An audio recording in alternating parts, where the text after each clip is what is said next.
Gonna make a sentimental journey to renew old memories. Got my bags, I've got my reservations, spent each dime I could afford. Like a child in wild anticipation, I long to hear that all aboard. 7, that's the time we leave at 7. I'll be waiting up for heaven, counting every mile of railroad track that takes me back. Never thought my heart would be so yearning.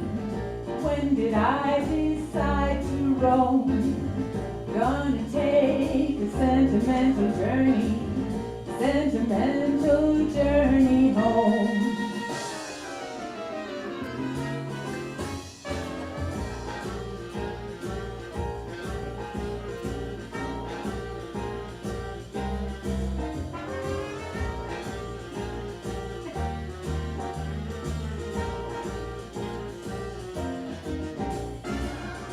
Gonna take a sentimental journey, gonna set my heart at ease. Gonna take a sentimental journey to renew old memories. 7, that's the time we leave at 7. I'll be waiting up for heaven, counting every mile of railroad track that takes me back. Never thought my heart could be so yearning. Why did I decide to roam? Gotta take that sentimental journey home. Sentimental journey home.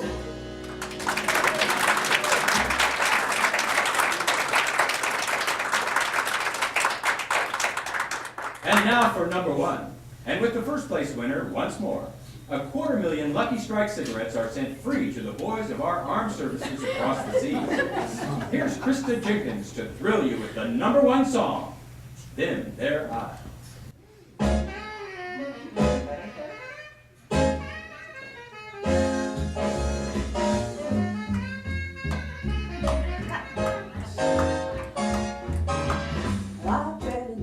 First time I looked at you with them there eyes, you've got a certain little cute way of flirting with them there eyes. You make me so happy, you make me blue. No stalling, I'm falling in a great big way for you. My heart is jumping, you started something with them there eyes. You'd better watch them if you're wise. They sparkle, they bubble, they're gonna get you in a whole lot of trouble. You're overworking and there's danger lurking in them their eyes.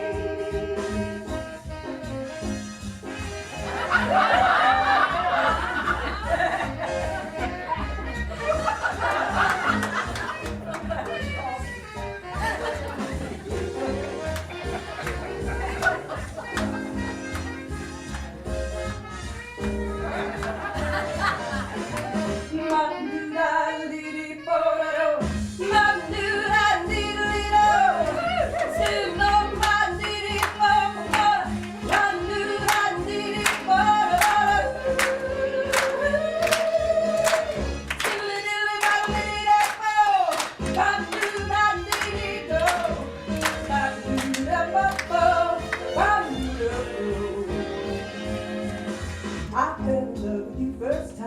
looked at you.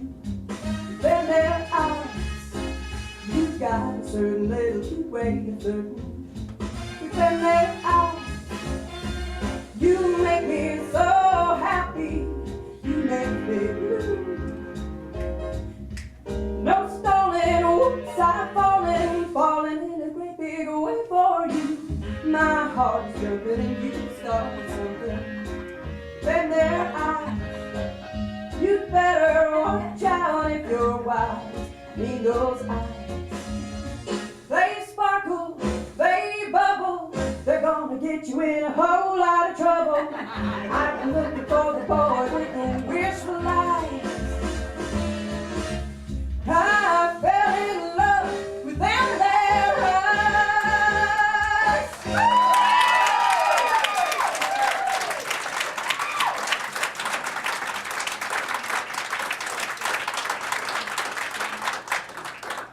Ladies and gentlemen, 70 years from now, that will still be number one. Well, it's so long for a while. Next Saturday night, we'll be back with your hit parade. On Wednesday night, be sure to listen to Kay Kaiser's College of Musical Knowledge when Lucky Strike entertains the men of the Navy Construction Battalion at the CB Receiving Station, Alameda, California.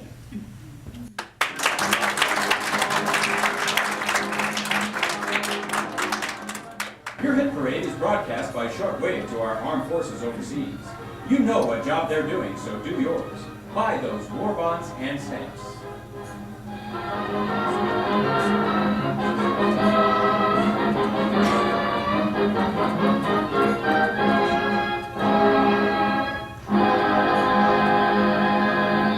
This is the KVCT Broadcasting System.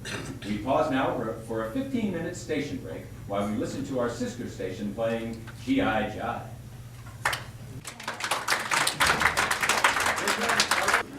Wild fruit cream oil, Charlie. It keeps your hair in trim. You see it's non-alcoholic, Charlie. It's made with soothing lanolin. You'd better get wild fruit cream oil, Charlie. Start using it today. You'll find that you will have a tough time, Charlie. Keeping all those gals away, hiya Baldy. Get a bottle right away. Your druggist has it. A little goes a long, long way. You'll hear it screaming. Keeps you looking neat all day.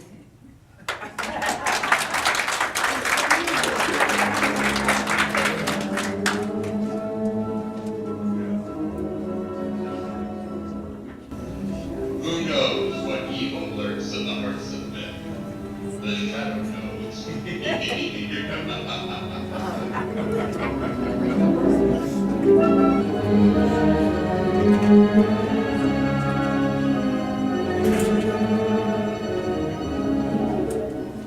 Your local blue coal dealer presents The Shadow. These half-hour dramatizations are designed to forcibly demonstrate to old and young alike that crime does not pay. Before The Shadow's thrilling adventure begins, here's a money-saving suggestion for every homeowner. When you go to anthracite, be sure and insist on blue coal. Unlike many other anthracites, blue coal is a medium-free burning hard coal. Its square fracture permits more draft, causes it to burn steadily down to a fine powdery ash, and give you more useful heat with less chimney and ash pit loss. You'll find that blue coal banks better, gives you longer firing periods, and requires less attention. So order your supply tomorrow and insist on blue coal for better heating results at less cost this winter.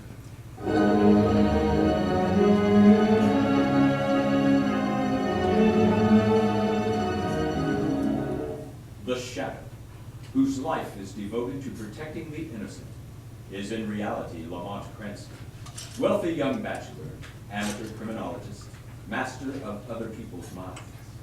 Only his friend and companion, the lovely Margot Lane, knows that Cranston and the Shadow are one and the same. Today's story, The Isle of Fear.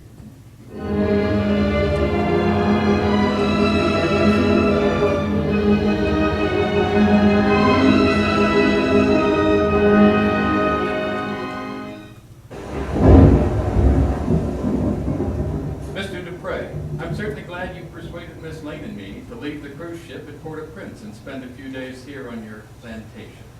I don't know when I've had such a wonderful dinner. It's been grand, Monsieur Dupre, and I had no idea Haiti was so beautiful. I'm delighted you could break from your Caribbean cruise and allow me to return the hospitality that you both extended me when I visited New York. I must apologize for the storm, Mademoiselle Lane. May I have you more wine, Mr. Cranston? Thank you. By the way, Monsieur Dupre, Yes? while we were driving up from Port-au-Prince, I thought I heard drums in the hills. Drums strangely like the old drums of African voodoo. You did, Monsieur. I hope you have not noticed.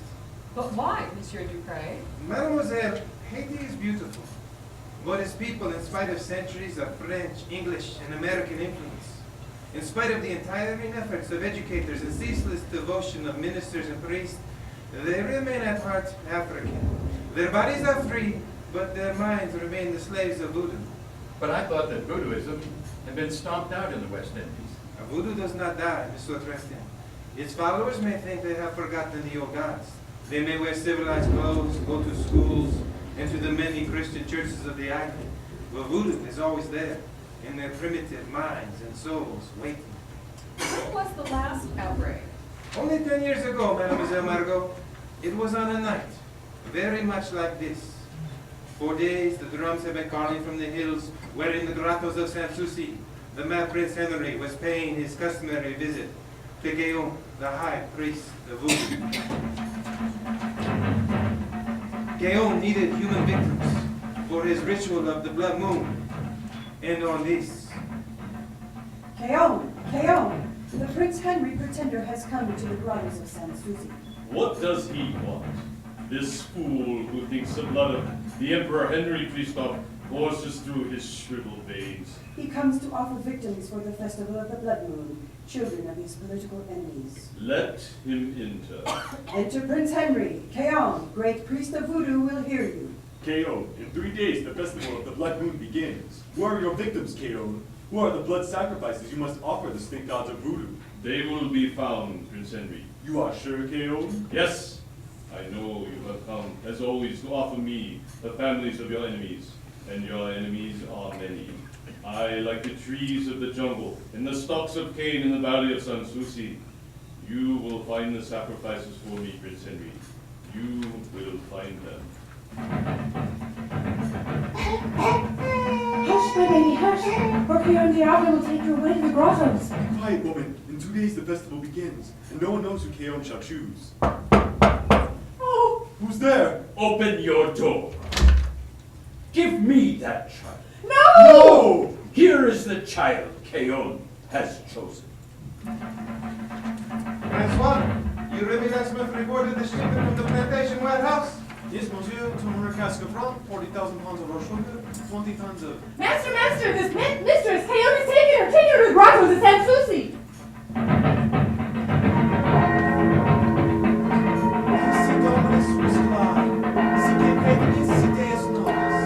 Merciful God, in thy power and wisdom, give me strength against the powers of evil. Help me, O Lord, to protect my innocent flock. Lead the erring from the past to the hills where the devil's disciples of voodoo consecrate their worship of heathen gods with human blood. Stand back, priest. Stand back, fairest chosen. Nay, thou shalt take no child from this house of God. Stand back, priest. Stand back. Nay, nay! Wait, Jacob, the priest is dead.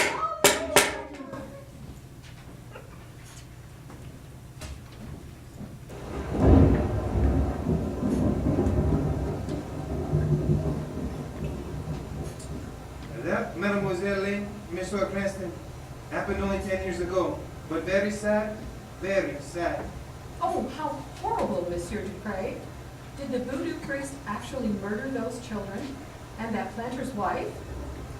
They and many more were sacrificed to the snake gods of voodoo, Mademoiselle Lane. Oh, how horrible. Can't the authorities do anything? They are helpless, Monsieur Cranston. Do you hear that drum? It is sundown. They are starting again. It may mean nothing. The drums often beat in the hills. But we live in constant dread of another orgy of blood, such as we had 10 years ago. There is something sinister about this. Unearthly. Quite, Mademoiselle Margot. To follow the sound of the drum, would be to turn back the hands of time and civilization 1,000 years. Mon père, Ah, I've come to say goodnight. oh, good night, my dear. Oh, but wait, Mademoiselle Lane, Monsieur Cranston, this is my daughter, Jean. Well, how do you do? Hello, Jean. How do you do, Mademoiselle Lane? I'm glad to know you, Monsieur Cranston. My father has spoken of you. You are staying a few days? Yes, only a few days. We must hurry back to New York. Oh, but you'll be here tomorrow. The storm will disappear and we can ride. I have a fine horse for you, Miss Lane. Oh, thank you, Jean. I'd love to ride with you. Then good night, Mademoiselle, Monsieur. See you tomorrow. Good night, Jean. Night, Jean. Good night, mon père. Good night, my dear. Mwah. And you tell Francois to make sure the garden gates are locked and the doors barred. Oui, mon père. Some more wine, Monsieur Cranston? No, thank you. Mr. Dupre, Yes. you spoke of those drums as if there were some particular significance. There is, Monsieur. Tonight of all nights, it is the eve of the festival of the blood moon. You mean voodoo? Yes, mademoiselle. Voodoo is like a plague. For years it may lie dormant, but sooner or later the priests of voodoo, they call their own, and they slip into the jungles like ghosts. And the drums begin. But surely there'll be no human sacrifices. Not now. Voodoo does not change, Mademoiselle Margot. That is why my gates are locked and the doors barred. Ah, but come, my friends, you have not interrupted your short holiday in the Caribbean to listen to tales of horror and death. On the contrary, I'd like to get your first-hand opinion on the actual powers of these fanatic priests. Forgive me, Monsieur Cranston. I cannot speak of voodoo as an academic thing. It is too close.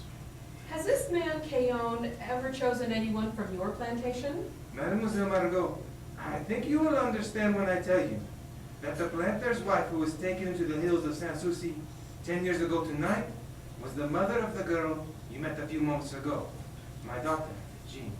Oh, forgive me. You could not know. Forgive us, Monsieur Dupre, if we'd only stop to think. Oh, please. It was I who first spoke of voodoo. It is I who cannot forget Keon. Cannot rest until one day I find that murdering devil and kill him as he killed my beloved wife. The drums, listen to them. Carrying the message into the hills. Another victim. Another human sacrifice to the snake gods of voodoo. Mr. Dupuy, monsieur. What? Francois, you are bleeding. They sprang upon me at the gates. Jean has been chosen. What? My daughter Jean, where is she? Keon's men have taken her to the grottos of Sans Souci.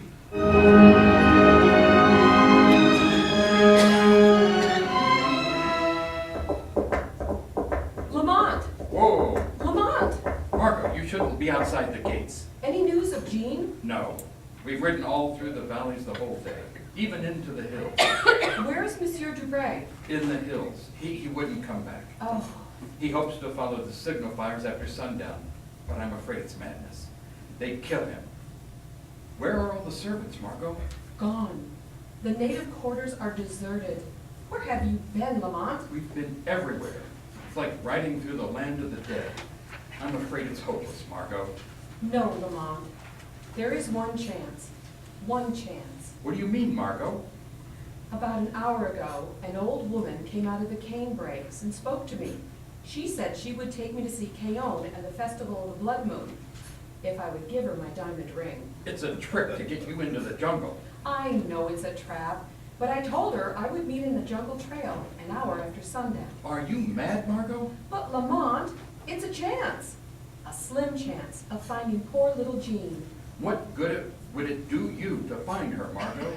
You'd only die with her in the hidden grottos of Sans Souci. I'll risk it to save Jean. I'll risk it if you'll come with me as the shadow. As the shadow? If the shadow could humble those priests, they'd listen to you. Let me meet the old woman in the jungle. Let the shadow follow us to the grottos. If you don't, poor Jean will be murdered just as they murdered her mother. Oh, please, please, Lamont. It's madness, Margot. Sheer madness. But we'll try it.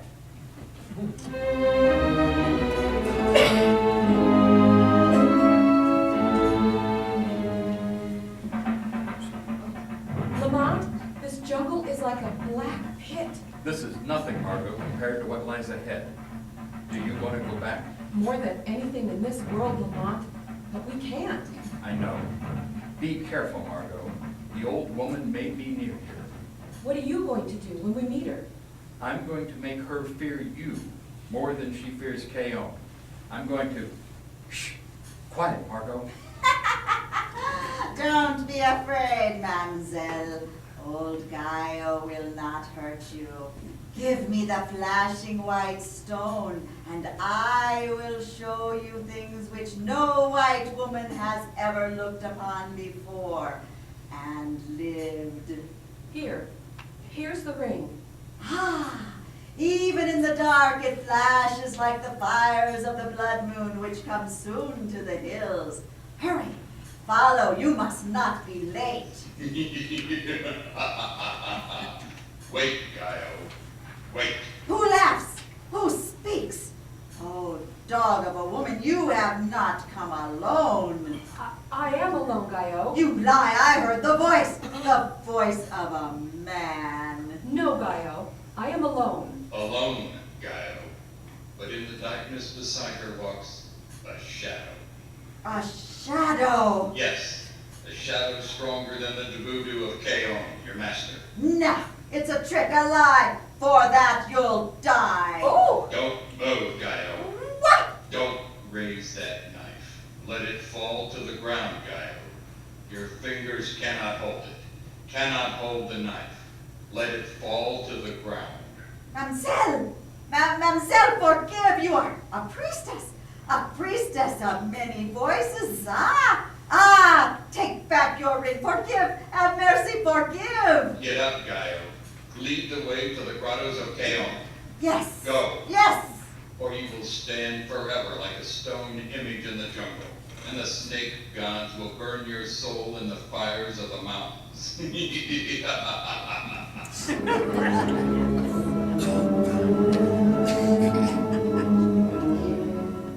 Before we continue the second part of the Shadows Inside Your here's a question for everyone. When you buy a vacuum cleaner or any other household product, you always make sure it's trademarked and therefore guaranteed by a responsible company. Then why not take the same precautions when you're ordering your supply of anthracite? Don't order just any coal. Insist on blue coal, the only trademarked anthracite. Then you'll be sure of getting better, more economical heat from a coal which is actually better in quality. Remember, furnaces in this part of the country were especially designed to burn anthracite, and the finest anthracite money can buy is blue coal. Call your dealer tomorrow.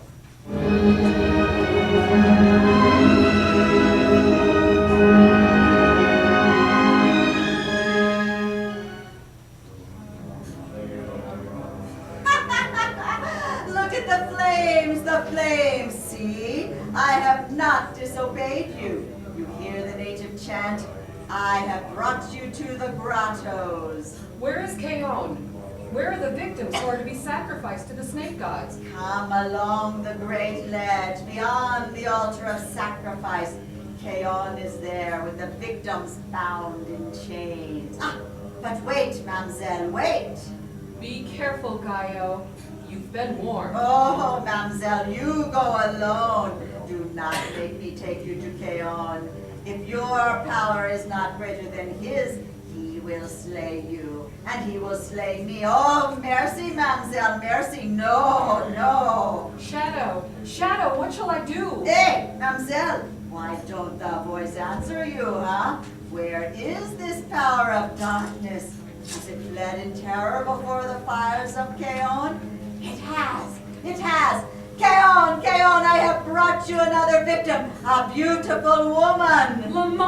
Lamont! Steady, Margot. The time has come.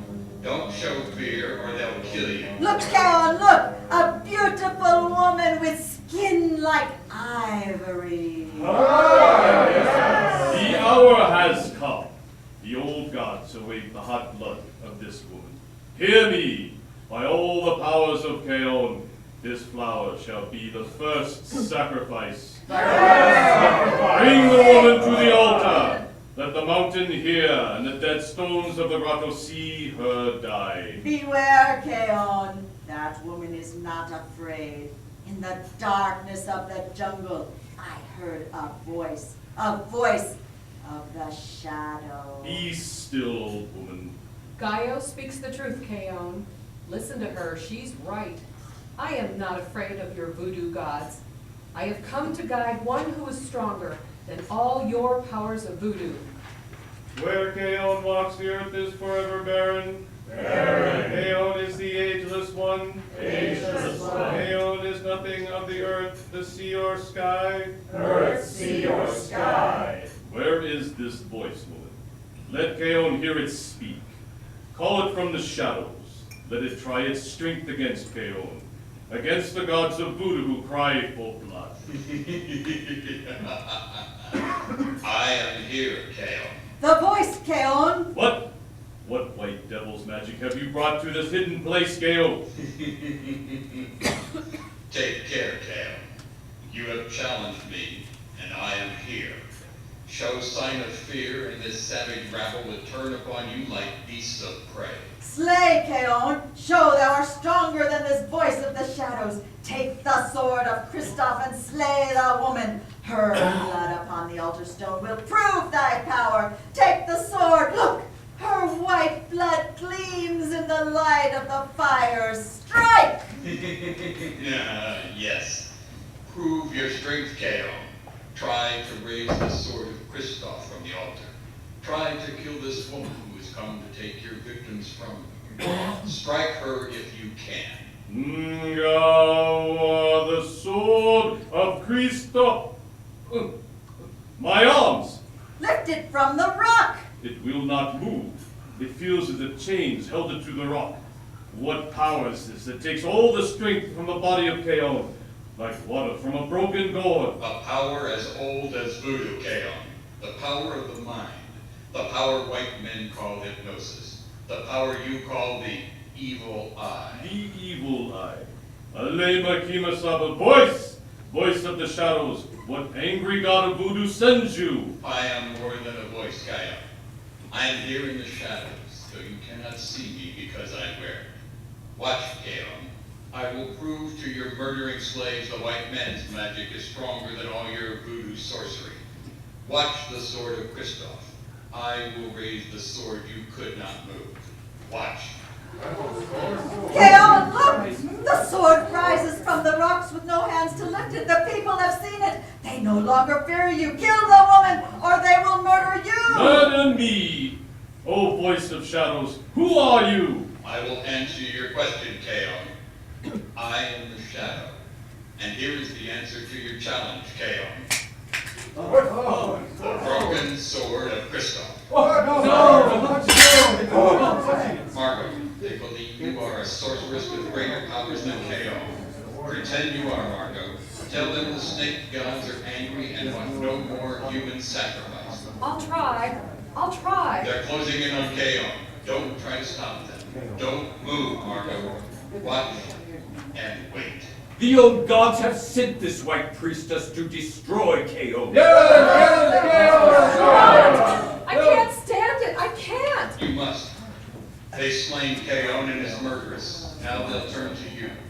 Command them to go back to the valleys, to their Christian churches. Tell them no harm must come to Jean Dupre or any of the prisoners, or this grotto will become a furnace of fire. They'll believe you now. Kaon is dead. No. Great white priestess, let the sacrifice begin. The blood moon glows pale in the sky beyond the mountain. No. There must be no more human sacrifice. No. The old gods are sick of blood. They command you to go back to your homes, back to the churches of the one God. Hear me. If harm comes to one of Kaon's victims, or to the girl Jean Dupre, this grotto will be filled with fire. The rocks will melt, the earth will tremble.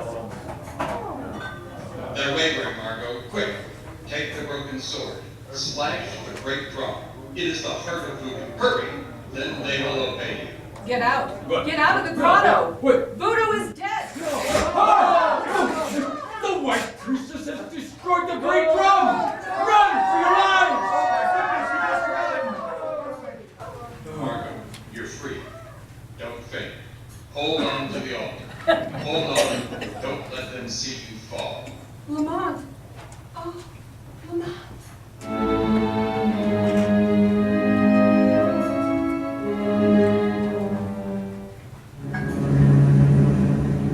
Well, Marco, it's goodbye to Haiti. In 12 hours, this plane will be in New York. How do you feel, priestess? I don't think I'll be the same ever, Lamont, but I don't regret it.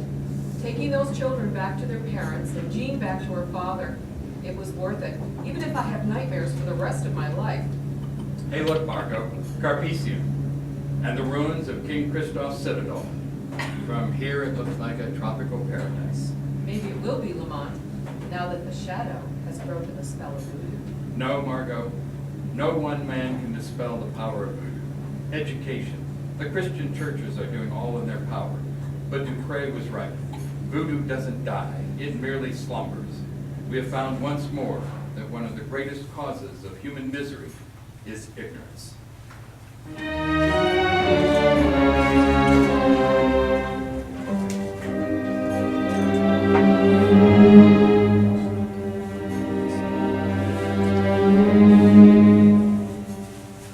This program has been a dramatized version of one of the many copyrighted stories which appear in the Shadow magazine, now on sale at your local newsstands.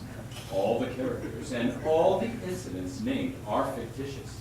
Any similarities to persons living or dead is purely coincidental. The weed of crime bears bitter fruit. Crime does not pay. The shadow knows.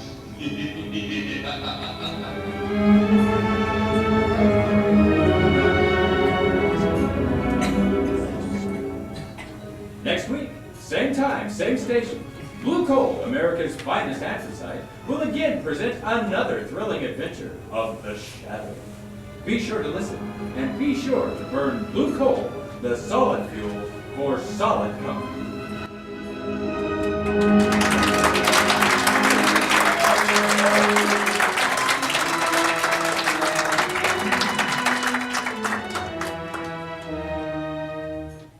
You know, I've heard a lot about wartime flatness in cigarettes, and I can tell you that if you're looking for a cigarette that won't go flat no matter how many you smoke, you ought to try Camels.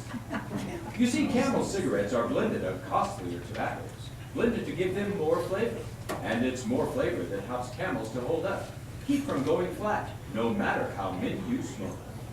You've got a good yardstick for flavor, your own taste. Use it, and prove to yourself that Camel cigarettes do have more flavor. Use the rest of your T-zone, your throat, to give you the last word on Camel's smooth extra mildness. And remember, Camel cigarettes stay fresh, cool smoking, and slow burning, because they're packed to go around the world. And now, ladies and gentlemen, Easy Aces!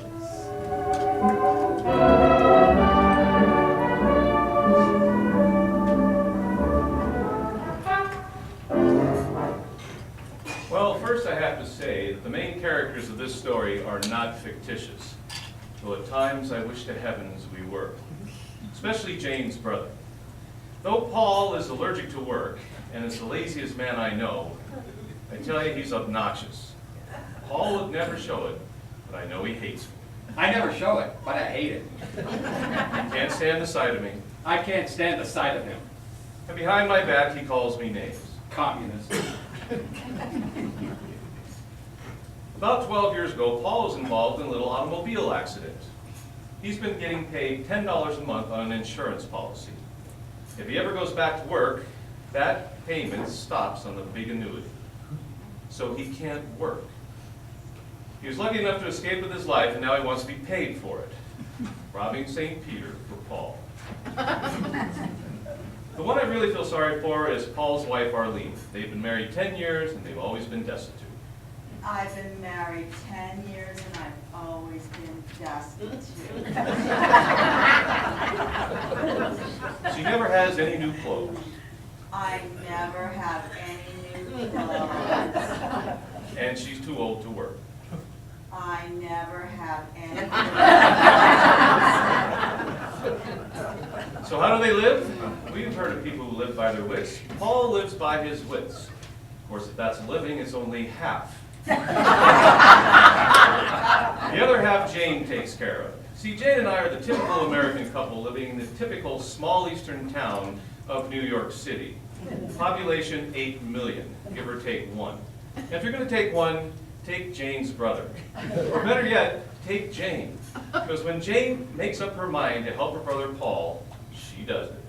When I make up her mind to do something for Paul, I do it. She's completely uninhibited.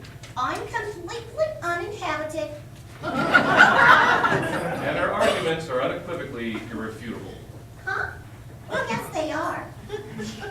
I should have suspected something on the day we got married 15 years ago. On that day, Paul said he wanted to come along with us on our honeymoon.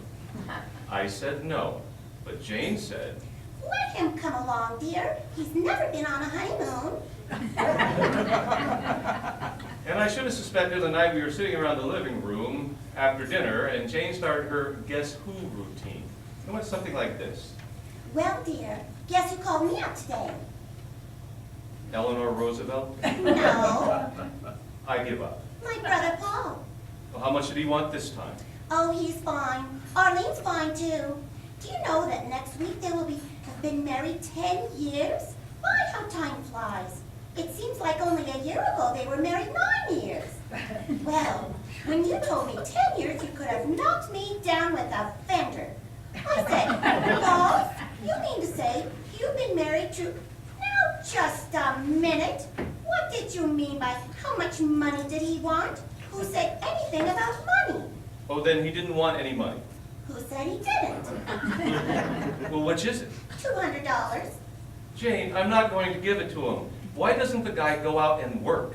Oh, now, dear, you know there are many reasons. Well, I'd like to hear them. Well, the third reason is because he Wait. always... What happened to win in place? Beg pardon? What are the first two reasons? Well, first because he was sick last year. You know, he was just about to get a job when he got the intentional flu. I knew you'd finally come up with the right word. Besides, like Paul says, what's the dollar worth today? Practically nothing. Oh, so he's not going back to work until the dollar gets back to what it should be worth. Yes, 57 cents. Of course. Well, we talked it over, and Paul decided to come to your office tomorrow morning. I told him. Jane, I haven't got $200 to throw away. Are you insinuating that my brother isn't going to pay you back? Oh, no, of course not. He's as good as gone. Gold.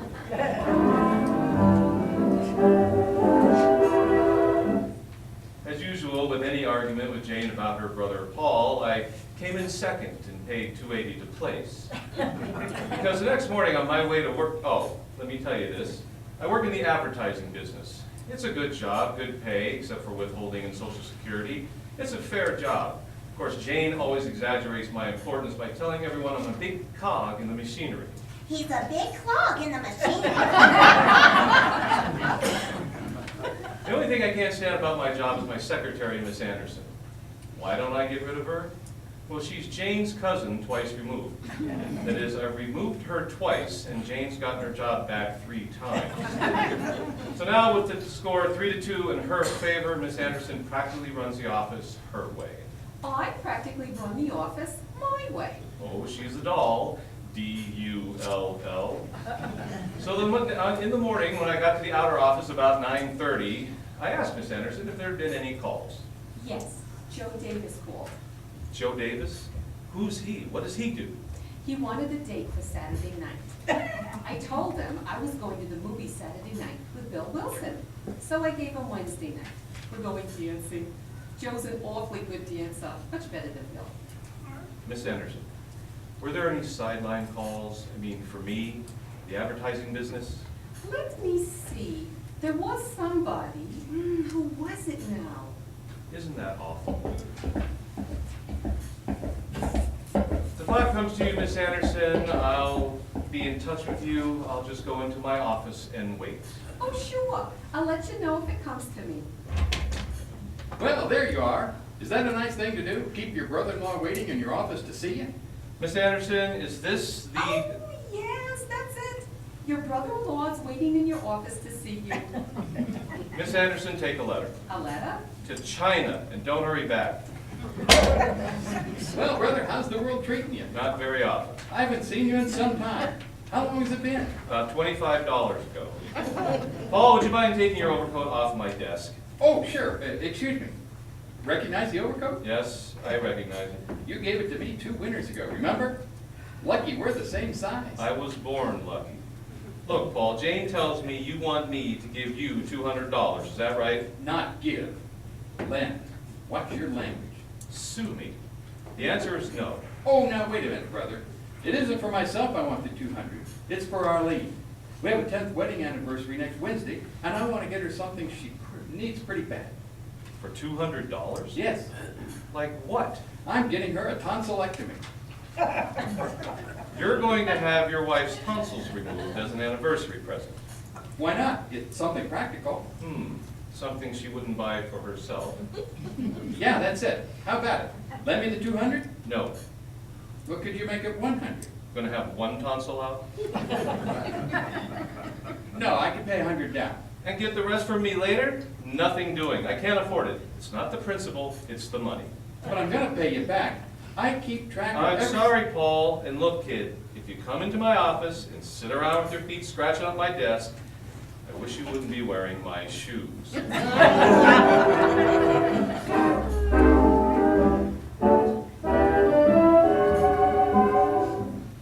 Well, with my no ringing in his ears and my overcoat draped across his back, Paul quickly left my office to go to my house in my shoes to see my wife.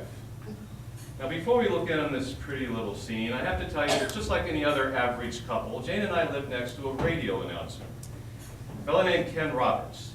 Now, Ken is the only celebrity Jane knows, so every time Ken comes over to the house, Jane gets his autograph. Ken just loves it. So with Paul on the way to the house, Ken and Jane were visiting. Hey, Jane, that's an attractive dress you're wearing today. You do? Thanks. And may I return the compliment and say it's one of my favorites, too? Where have you been, Ken? Long face, no see. Jane, are you home? Oh, it's my brother. Yes, Paul. Here we are in here. Hello, Paul. Sis, I was just over talking to that husband of yours. Just fine. Oh, you remember Ken Roberts, don't you, Paul? Oh, sure. Hi, Ken. Well, Jane, he turned me down. My own brother-in-law wouldn't lend me $200. I gotta have that money, Jane, and you gotta help me. Paul, you know I give you my bottom shirt, but I haven't got $200. What kind of town is this? Isn't there any place a fella can borrow $200? Well, this may be an idea.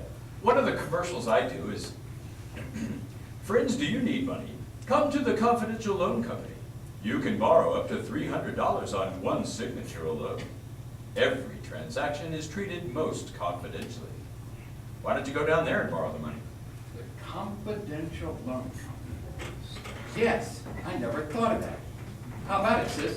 Will you sign my note for me? Oh, sure, Paul. I'll go down to the loan company with you.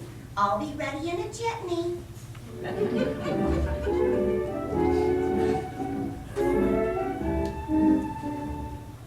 So Jane and her brother Paul decided to go to the Confidential Loan Company to borrow $200. All of this I did not know. But when the crime scene was reconstructed for me later, Jane and Paul arrived at the loan company, and Jane, as usual, took charge. How do you do? I'm Mrs. Ace. How do you do? What may I do for you? We'd like to see some of that money you advertised to win. What is your name? Seesum? How do you do, Mr. Seasum? How do you do? This is my brother, Paul Sherwood. This is Mr. Seasum, Paul. How do you do, Mr. Seasum? No, I'm Mr. Wilkerson. You said Seasum. No, you said Seesum? No, Mr. Seasum. I said, what is your name? My name is Wilkerson. How do you do? I'm still Mrs. Ace. How do you do? And this is my brother, Paul Sherwood, still. How do you do, Mr. Still? Now, madam, did you say you want to borrow some money? Please, Mr. Seasum, not so loud. It says confidential. Are you the confidence man I have to see? I'm Mr. Wilkerson, in charge of loans. Have a seat, please. Thank you. Sit down, Paul. Is this your first loan with our company, Mrs. Ace? Yes, it is. Why? Your advertisement didn't say any experience necessary. No, I mean, have you established credit here? What is your full name, please? Jane Ace. Mrs. Jane Ace. Mrs. Jane Ace. How do you do? How do you do? I'm Mr. Wilkerson. Yes, we've met. And this is my brother, Paul Sherwood. How do you do, Mr. Seesum? I've met your brother, and my name isn't Seesum, it's Wilkerson. Now, how much money do you want to borrow, Mrs. Ace? Oh, please, Mr. Wilkerson. If you're going to keep talking that loud, I'd rather see Mr. Seesum. There is no Mr. Seesum. I lend the money. Now, how much do you want? $212.75. $212.75. That's a rather odd amount, isn't it? Well, the 200 is for me. I'm getting my wife a tonsillectomy for an anniversary gift. Yes, and on the way down, I saw a sale on hats for $12.75. So I thought we might as well kill two birds with one stone. You see? Well, Mr. Wilkerson. Just a minute. You, sir, you're getting your wife a tonsillectomy as an anniversary gift? That's right. I'm not working right now, and this money will come in pretty handy. And I'm going to sign the note for him. I see. He isn't working. And you, what is your business, Mrs. Ace? Sister to the defendant. What's that? I'm his sister, but I haven't got any money to lend him. Then what good is your signature on a note? What good? Well, I don't know who would sign for a person if his own sister wouldn't. And if I'm wrong, I'm not far from it. You're what? Doesn't it to you? Let me see what happened. I was just sitting here in my office, quietly reading Dick Tracy, when she came in and said he wanted to borrow $212.75. And she wants to sign the note, and she has no security. Do you have any charged accounts in any of the stores, Mrs. Ace? Oh, sure. But I wouldn't want them to know about borrowing this money. Just a minute. I'll call upstairs and check on your credit. Yes, Miss Martin speaking. Over. Miss Martin, this is Wilkerson. I have a Mrs. Jane Ace here who wants to borrow $212.75. Will you check her credit for me? Mrs. Jane Ace wants to borrow $212.75. Over. That's fine, confidential. That's right, Miss Martin. $212.75.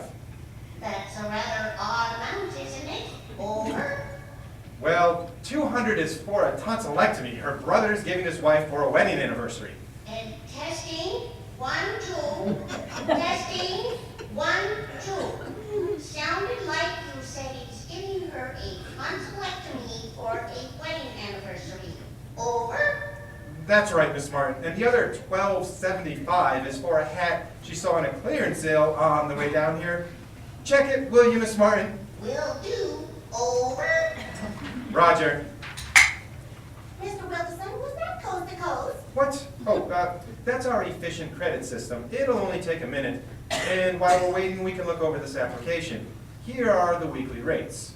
For a loan of $212.75, you'll have to pay back $4.40 a week for 1 year.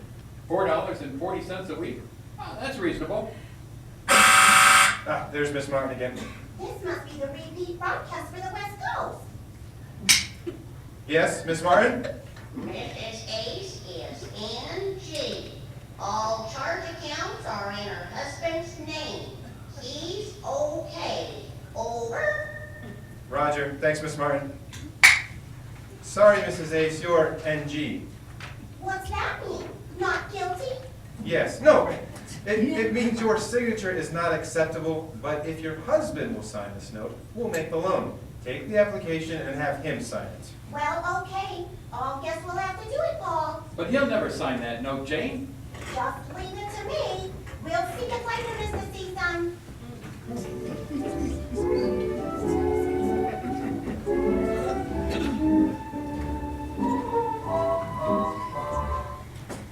As Jane and Paul sailed out of the confidential loan company, they waved a fond farewell to Mr. Wilkerson sinking slowly in the west. Now, if you were a betting man, wouldn't you give 100 to 1 that I would not sign that note? Save your money. Because as Jane and Paul were on their way to my office, I was visited by my boss. That would be Mr. J.K. Norris of Dutton, Sutton, Mutton, and Norris. How he got in there, I don't know. But Mr. Norris talks like a copybook. He believes a man's best friend is his motto. Don't put off till tomorrow what you can do today. He's been married 3 times. If at first you don't succeed, try again. But despite his corny talk, I kind of like J.K. He's a lonely man and has no children. If at first you don't succeed. Yes, as I was saying. With Jane and Paul on their way to my office, Mr. Norris came rushing in, quite pleased with an advertising campaign I had come up with for a new account we were going to handle. Mr. Ace, my congratulations on that advertising campaign for our new account, the Confidential Loan Company. Well, thank you, Mr. Norris. I knew when you and Thompson got together, you'd turn out a great campaign. 2 heads are better than 1, I always say. But I did this one myself, Mr. Norris. Yourself? Good work, Mr. Ace. Too many cooks spoil the broth, I always say. Yes, you do. By the way, the confidential loan people are very concerned about the type of man we're assigning to their account. They want to be sure you've never signed a note over there on a loan or borrowed money. Oh, no, I have never. Good! Neither a borrower nor a lender be, I always say. We had one man who borrowed from them, speculated in the stock market. You're not speculating, are you? I heard a rumor you were. It's not true. That's good. A fool and his money are soon parted, I always say. Hello, dear. Oh, hello, Jane. I always say. Hello, Mr. Norris. You're just in time, Mrs. Ace. Just fine. This is my brother Paul, Mr. Norris. How do you do? Glad to meet you, Mr. Norris. Mrs. Ace, I was just congratulating your husband on a fine job he did on one of our accounts. Oh, it was nothing, Mr. Norris. Nothing he says. Don't let his modesty fool you, Mrs. Ace. All right. I hope you're as proud of him as I am. Oh, you are. Congratulations again, Mr. Ace. This campaign will make you famous in advertising circles. How about it, Mrs. Ace? Your husband's a celebrity. Oh, now, please. A celebrity? Dear, I am so proud of you. It's like having a movie star in the family. Movie star? Well, I suppose you'll be asking me for my autograph. Autograph? Yes, that's an idea. Give me your autograph, dear. Oh, now that's carrying the joke just a little But too dear, you're a celebrity. far. I know, but... Oh, go ahead, Mr. Ace. Give your wife your autograph. Mr. Norris, it's embarrassing. Here you are, dear, on this piece of paper, right here. Here's your pen. I feel kind of idiotic. I mean, what's this paper I'm... Go ahead, sign your name. All right, here you are. This is kind of silly. An autograph to my own wife. That's it. Thanks, dear. Give me that. Nice work, sis. What is that paper you Whoa, gave me? Mrs. Ace, let's clear out and leave the big man to his own thoughts. Confidentially, I think he wants to be alone. Yes, that's exactly where I'm going. Come on, Paul. See you later, dear.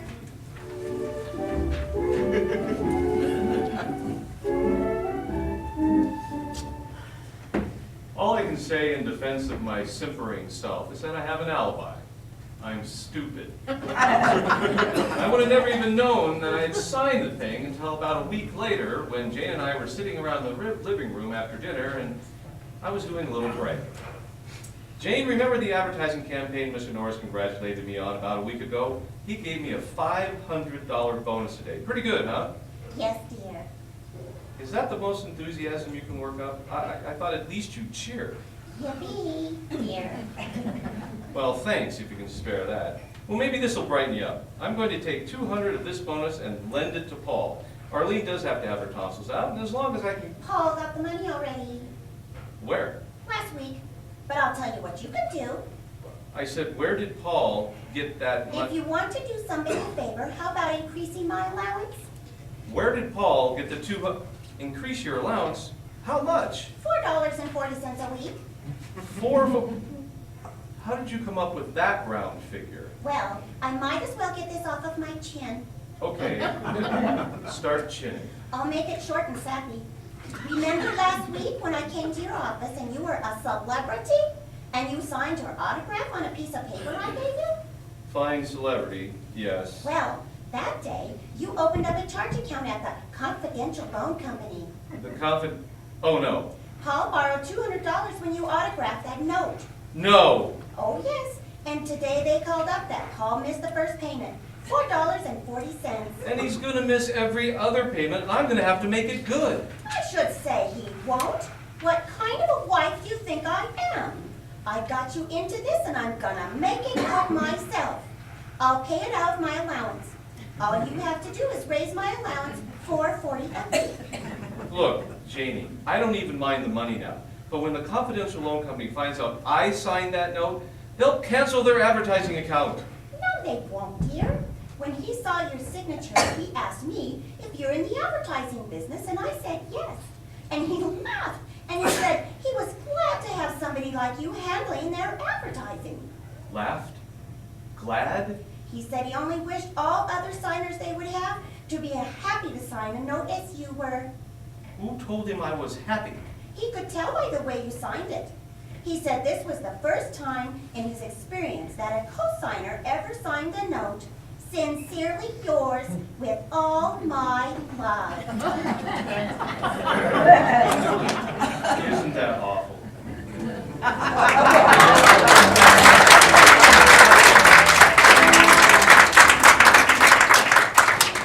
Tune in again Wednesday for another visit with the Easy Aces.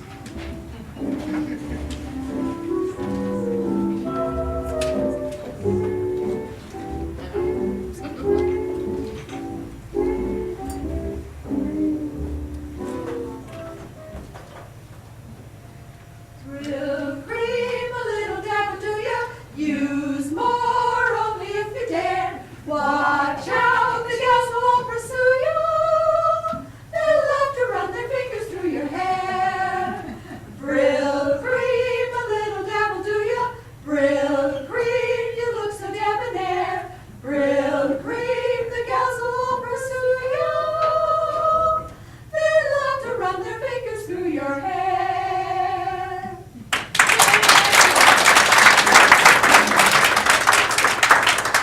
This is your announcer saying good night for the KVCT broadcasting system in Minden, Nevada.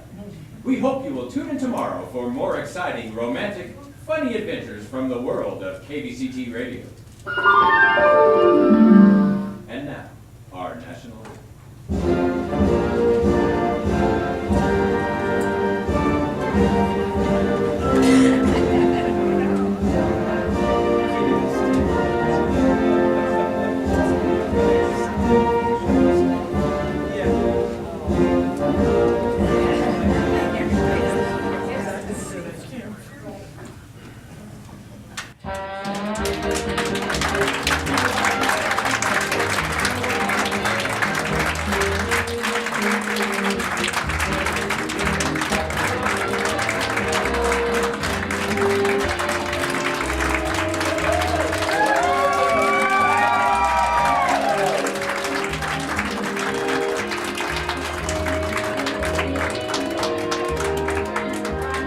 Thank you.